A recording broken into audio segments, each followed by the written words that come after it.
Hola, te damos la bienvenida a este video cuya finalidad es proporcionar una orientación básica para el estudio de los traumatismos. ¿Cómo se clasifican los traumatismos? Vemos si se respeta o no la integridad mucocutánea. Esto es importante. En este video nos vamos a centrar solo en los traumatismos cerrados. En este caso sería contusión. Entonces, ya estamos de acuerdo que una contusión es un traumatismo cerrado. La piel se encuentra intacta. Vamos a comenzar analizando algunos aspectos de la etiología donde interactúan algunas variables, características del agente traumático y del tejido que recibe el impacto. Bueno, vamos a detallar. Las características del agente traumático tenemos punta roma, poca dureza, poca fuerza activa. La incidencia es oblicua, casi paralela. Y el tejido que recibe el impacto tiene estas características. Es resistente, tiene una amplia superficie receptora, generalmente no se encuentra apoyado en un plano fijo y hay presencia de grandes masas musculares. Esto en cuanto a la etiología. Ahora vamos a enfocarnos sobre la anatomopatología. Estamos de acuerdo que la piel está intacta, pero hay tejidos subyacentes que se encuentran lesionados. De acuerdo al predominio del tejido lesionado, los podemos dividir en componente vascular o textural. El componente vascular, si hay elongación a ruptura, si hay predominio de este componente, la clasificación es en contusiones de primer grado y contusiones de segundo grado. Y cuando hay un predominio del componente textural sobre el vascular, tenemos una contusión de tercer grado. Las contusiones de primer grado es como hay una infiltración sanguínea. Es una equimosis, muy difícil de percibir. Una contusión de segundo grado estaríamos hablando de un hematoma o de un seroma, que vamos a ir describiendo a lo largo de todo el video. Bueno, vamos a reafirmar el concepto. Contusión de primer grado. Tenemos infiltración sanguínea tisular y eso es una equimosis traumática. Ahora vamos a empezar a describir las contusiones de segundo grado. En primer caso, hematoma. El hematoma generalmente se observa con mayor frecuencia en especies grandes, como los equinos, donde hay voluminosas masas musculares y en correspondencia con estructuras anatómicas salientes, como por ejemplo la tuberosidad coxal, la isquiática. En el perro, con frecuencia, se observa el otohematoma. El otohematoma es producto del rascado y la sacudida de la cabeza asociada a otitis. Bueno, vamos a hacer un breve resumen de la anatomopatología del hematoma. ¿Qué ocurre? En primer lugar, una extravasación de sangre que permanece líquida por poco tiempo. Después ocurre una inflamación. ¿Por qué? Porque el organismo tiende a circunscribir y querer eliminar el proceso, pero comienza a coagularse la sangre por los mecanismos de coagulación. Entonces, ¿qué va a pasar? Va a haber una porción central que es blanda y crepitante y una porción periférica que es dura y depresible. Eso se llama signo de Godet positivo y es importante en el momento del examen clínico. Esto depende de la evolución, del tiempo que haya transcurrido que se ha formado el hematoma. En el día 3 y 4 podemos observar que hay una reabsorción de parte de la sangre. Entonces se vuelve más fluctuante. Pero ¿qué pasa? Hay una vasodilatación activa en la periferia del hematoma donde hay tejido de granulación y se forma una cápsula fibrosa, externa. El contenido no reabsorbido adquiere un color típico achocolatado y se hace más líquido. Pero ¿qué pasa? La cápsula fibrosa empieza a emitir prolongaciones que invaden la cavidad. Entonces tenemos tejido de granulación que se va a transformar en tejido cicatrizal. Y eso sigue con una formación de retracciones o deformaciones. Puede verse o no una calcificación metaplástica del hematoma organizado. En cuanto a los signos, son variables según el momento de la evolución del hematoma. Tenemos deformación que depende de la localización y la violencia del traumatismo. Se observa con mayor facilidad si se encuentra a nivel subcutáneo. Puede haber una alteración funcional dependiendo de la localización donde se encuentre. Los signos palpatorios tenemos una etapa inicial, que son las primeras 24 horas, donde hay dolor y calor local. Después tenemos una etapa un poquito más avanzada, que es a partir de las 48 horas, que ya el dolor ya disminuyó bastante, pero tenemos un centro que es fluctuante y periferia es dura, y la periferia es dura y pastosa.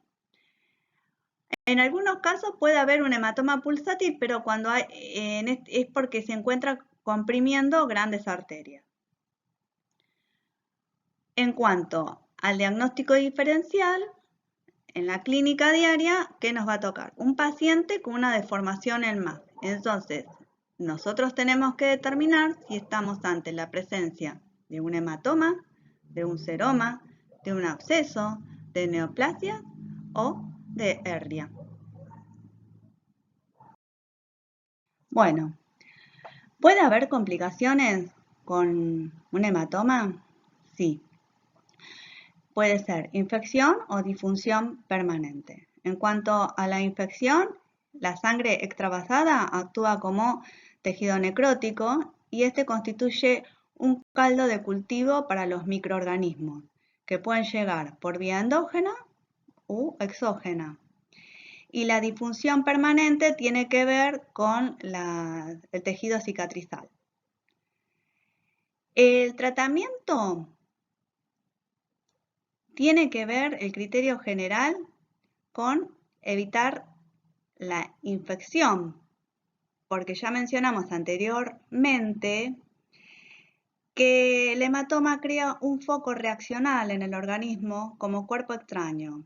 Y ya dijimos que la sangre extravasada puede infectarse u organizarse. Entonces, volvemos a reiterar, hay que evitar la infección, promover una rápida restitución para evitar la organización de este hematoma, y también el tratamiento depende del tamaño y la localización.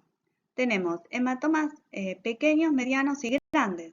Los hematomas pequeños, en una etapa inicial, se aplica frío local y si la zona anatómica lo permite, un vendaje compresivo. Y en una etapa más avanzada, donde hay un poco de reabsorción, se puede proceder a enzimas proteolíticas por vía oral. En cuanto a los hematomas medianos, generalmente se aplica antibiótico vía sistémica, vendaje compresivo si es posible y punción evacuadora si el hematoma es reciente. Si esto no remite, se procede, como en los hematomas grandes, a venamiento quirúrgico. Otra contusión de segundo grado es el seroma. El seroma, el mecanismo de producción es por desplazamientos de planos que despegan la piel del tejido subcutáneo. ¿Qué pasa acá? Se estiran vasos linfáticos y sanguíneos y estos trasudan. En este caso, en la foto vemos un canino que se encuentra en un postquirúrgico de columna. Vamos a describir a partir de esta foto los signos que vamos a encontrar en un seroma.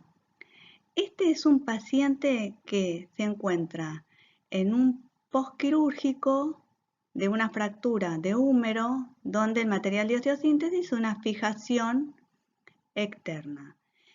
¿Qué vamos a observar? Vemos que a la altura del hombro, donde lo indica la flecha, tenemos una deformación en MAD. Los signos inflamatorios al principio pueden ser leves y fugaces. Tenemos una deformación que puede ser de aparición rápida o tardía. Y a la palpación, esto es importante a nivel clínico porque cuando uno palpa, el líquido es a baja presión, es fluctuante y con deformación más voluminosa en la parte declive. Y vamos a marcar este, ¿sí? Es el material de osteosíntesis que hablamos, que es la fijación externa. En cuanto al tratamiento del seroma, punción evacuadora acompañada de vendajes compresivos siempre y cuando la zona anatómica lo permita. En este caso es la zona del hombro, no es muy fácil hacer un vendaje ahí. Se puede pincelar con sustancias hiperamiantes como por ejemplo tintura de yodo doble, que es para favorecer la nueva adhesión de los tejidos separados. Y por lo general no suele ser necesaria aplicar antibióticos. Importantísimo, no olvidar el uso de guantes, realizar una correcta higiene y tricotomía de la zona y el uso de material descartable para evitar el acceso de microorganismos por vía exógena. Aquí se observa la secuencia evolutiva de nuestro paciente. Complicaciones locales de los traumatismos. Tenemos tres entidades: absceso, flemón y fístula. En el flemón, ¿qué es importante? Que es un proceso inflamatorio difuso, que es de localización subcutánea o subaponeurótica. La rápida expansión y que el paciente tiene un grave compromiso del estado general.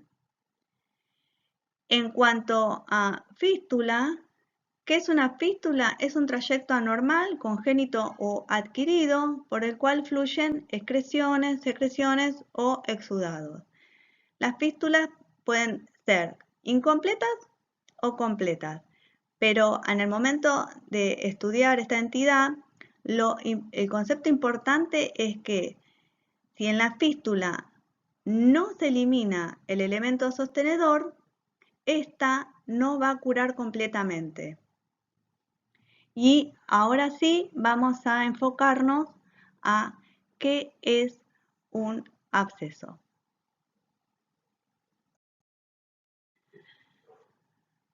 Las causas determinantes de un absceso pueden ser sustancias irritantes o microorganismos.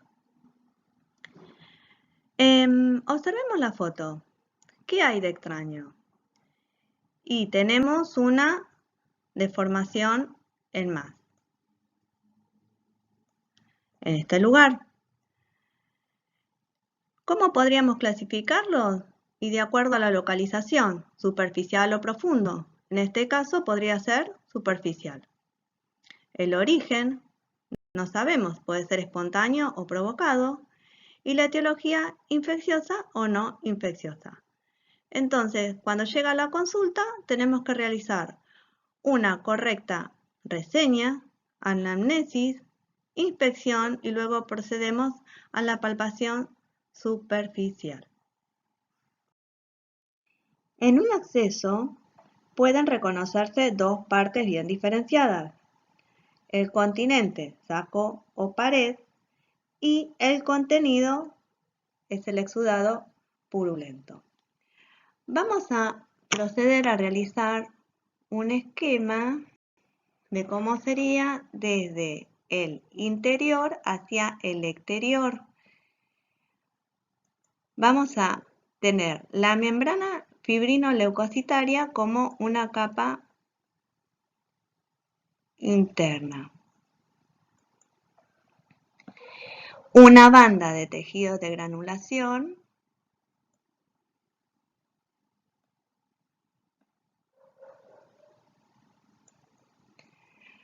Una cápsula fibrosa.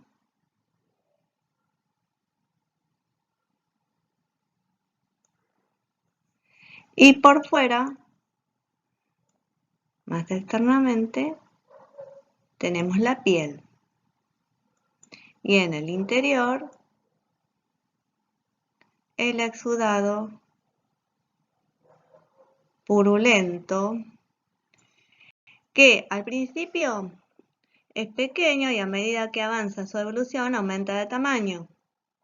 La cavidad de neoformación, donde se encuentra el pus y tejido necrósico, puede ser lobulada.